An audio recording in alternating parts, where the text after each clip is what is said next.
сабырдуулук деген адамдағы ең бір асыл, аздектеген, жакшы касиеттердин бири да. Адамдын мыкты сапаттарынын бири десе болот. Анткени ар кандай ишке сабырдуулук менен мамиле жасап, токтоолук менен, ошону акылгөйлүк менен ойлонуп, анан чечсе, маселе жакшы жагына чечилет да. Анан антпей баягы немеде азыр ошо сабырыбыз кетип, сабырыбыз түгөнүп баратпайбы? Анан мына немеде үй бүлөдө деле кайнене менен келиндин ортосунда, ата менен баланын ортосунда, эне менен кыздын ортосунда, мектепте мугалим менен окуучунун ортосунда, коомдук турмушта эки жүргүнчүнүн ортосунда бири-бири менен түртүшө кетсе деле, же бир кичине эле бир неме болсо эле бирин-бири көтөрө албай эле айтыша кетип, аягы чоң жаңжалга чейин жетип атпайбы? Эми буга сабырдуулук менен мамиле жасап, акырын жакшынакай неме кылса, абдан жакшы эле чечилет деп ойлойм да. Анан бул кыргыз эли дагы илгертеден эле сабырдуулукка өтө эле чоң маани берип келишкен. Кыргыз элинин өтө көп макалдары бар. Чын эле баягын ойлонбой туруп, бир сүйлөй ийсең, же иш жасай ийсең, акыбиятка каласың да, туурабы? Ойлонсоң, анын туура экендигин же иштин маңызын түшүнөсүң да. Сабырдуулук бакыттын ачкычы дейт. Анан эң негизгиси мына сабырдын түбү сары алтын дейт. Мына уютуп койгон сары алтында чын эле сабыр кылсаң, баягы алтындай болуп бир акыры ийгиликке жетесиң да. Бул сабырдуу бол дегенди дагы кыргыздар көп эле ашыкпаган арабакеч коёнду угуп жетиптир. Же болбосо жет өлчөп бир кез. Мына ушул сабырдуу болууга чакырып атпайбы? Эми мындай нерселер өтө эле кыргыз макал лакаптарында өтө эле көп. Жанакы оң колуңдун ачуусун сол колуң менен бастайт. Мына сабырдуу бол, токтоо бол, ар нерсени ойлонуп туруп жаса деп атканды ушундан билип атпайбы? Анан мындай кыргыз элинин макалы түгүл, баардык көркөм чыгармаларында, фолклорунда, жомокторунда болобу, көркөм чыгармаларында болобу, сабырдуулук жөнүндө өтө эле көп айтылат да. Ошону сабырдуулукка балдарды, жаштарды чакырып келет. Мисалы Башканды коюп Манасты айткып дегендей, Манас атабызда Манас эпосунда жайнаган сабырдуулукка чакырган. Эми ошонун ичинде мисалы бирөөнү айтсак, Манас өзү кыргыз элинин ханы. Ошону кошой кеңешчиси.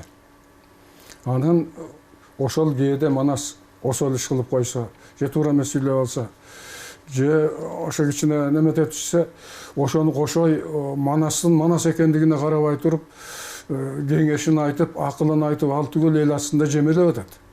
Манас деп койсо, барбай түшөт экенсиң, үйлөп койгон чанаштай дардай түшөт экенсиң десе, ошо Манас башы менен мен хан болсом эмне тыясың деп айтпай, карс-карс күлүп кайра, о, кошой абамдын ачуусу келип калган турбайбы деп кайра Манас өзү жайгарып. Мына сабырдуулуктун үлгүсү, нарктуулук, салттуулук, сабырдуулук деген мына ушул жерге уюп жатпайбы? Кыргыз эл жазуучусу, окумуштуу Советбек Байгасиев агайыбыз, теге Ала Букадан чыккан атактуу акын Нуркул уулу Нурмолдонун бир көркөм чыгармасынан мисал келтирет да.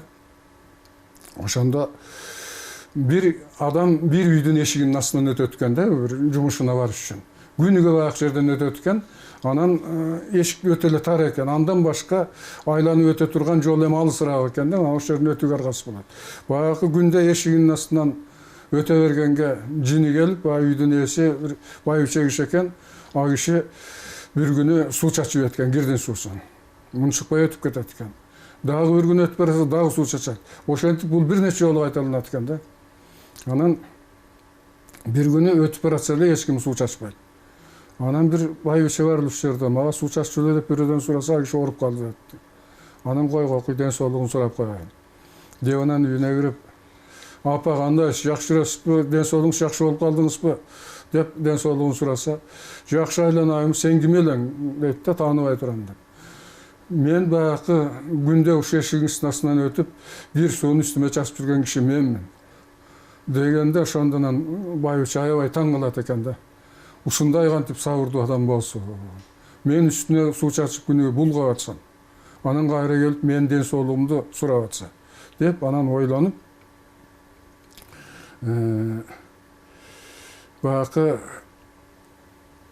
акылына келип дегендей туура эмес иш жасап жүргөнүн түшүнөт экен да.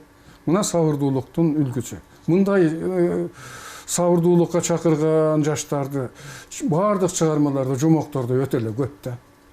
Негизи баланы баардык тарабынан сабырдуулук болобу же башкасы болобу кичинекей кезинен ушу бешиктен баштап, төрөлгөн күндөн баштап эле тарбиялай башташ керек да. Анан жанакы менин оюмча ошо жанакындай жакшынакай жомокторду жана алдей ырынан баштап, ушуну бешиктен баштап айтып берип, жакшы күүлөрдү чертип угусуп отурса баланын мээсине сиңет экен. Бул сиңип, сүйлөй албаган менен, түшүнбөгөн менен акыры ошол мээде калат экен да. Ошон үчүн жакшы сөздөрдү көп айтып, үйдө уруш тарашты көп болтурбай, анан чоңоя баштаганда бул үйдө эненин ролу өтө эле чоң болот да. Эненин ролу чоң. Немени балдарды, кичинекей балдар өсү сабырсыз да, дасторконго чуркап келгенде түз эле дасторкондогу баягы нан болобу, конфет болобу, жана эмеге кол салып ийет. Ошону апасы тыйып турат да. Ой, токтогула. А дегенде апаңар оз тийсин. Атаңар оз дегенден кийин, андан кийин анан дасторконго кол салгыла. Баланы атаны сыйлоого жаш кезинен үйрөтүп, сабырдуулукка да үйрөтүп атат да. Анан ошол жерден баягы баары дасторкондон тамак ичип, анан туруп кетерде бата кылып туруп, анан турмайын, курсагы тойгондо эле туруп чыдабай бала немеде, жок, баарыбыз бата кылгандан кийин тургула деп. Мына ошентип баланы кичинекей кезинен эле тарбиялап кетиш керек да. Андан кийин анан чоңойгондо баягы баардык эле нерсе, улуу кишини көрсөң салам бер. Анан астынан мындай чоң киши, аксакал кишилер өтүп баратса жардамдашып, же чыдабай кетип астынан чуркап өтүп кетип калба. А дегенде улуу кишилерге жол берип, андан кийин анан кириш керек. Бул кыргыз элиндеги бир уникалдуу салт өзү. Мына сабырдуулукка үйрөтүү да. Бул жанакы эң бир уникалдуу салт, жанакы аксакалдарды төргө тургузуу. Аксакалдарга биринчи сөз берүү, аксакалдарды сыйлоо. Ага чыдабай кетип, баягы эми сөз келгенде сөз айтпаса сөзүнүн атасы өлөт дегенде сөз бар. Бирок эми ал бул өтө эле сейрек да. Эң негизгиси биринчи аксакалдарга сөз берип, аксакалдарды төргө туруш керек. Бул башка элде мындай неме жок. Мисалы дасторкондо баарыбыз чогуу отурсак, сырттан бир аксакал кирип келип калса, элдин баары дүр этип ордунан тура калып, аксакалды тамак жеп атса төргө тургузат да. Мына бул дагы ошол сабырдуулукка чакырып, ошого үйрөткөн. Азыркы заманда башкача заман келди да. Мурда баягы ушундай нерселерди ата-энелерден угуп, китеп, басма сөздөн окуп, ошолордон көп неметчүбүз да. Азыр баягы эле соткабызды алып эле чукуй берип эле, ошондон бир терс немелерди көбүрөөк түшүнүп атабыз да. Ошон үчүн ушу жаштарга айтаар элем, сотка чукуу менен интернетти көбүрөөк көрүүдөн пайда жок. Наоборот, ал тескерисинче ден соолукка зыяндуу жактары көп экен да, көп көргөндөн. Ошон үчүн ата-энелерге да кеңешим, ушу балдарга бир аны үйрөтүш керек. Заманбап техниканы билбесе да болбойт. Көркөм чыгарманы окуп, көркөм сөздүү мындай бир таасирдүү адамдардын, жакшы сүйлөгөн адамдардын сөздөрүн угуу, бул өзү чоң сабак болот да. Анан жаман нерсени көргөн, кылганын кылат, көргөнүн кылат дейт.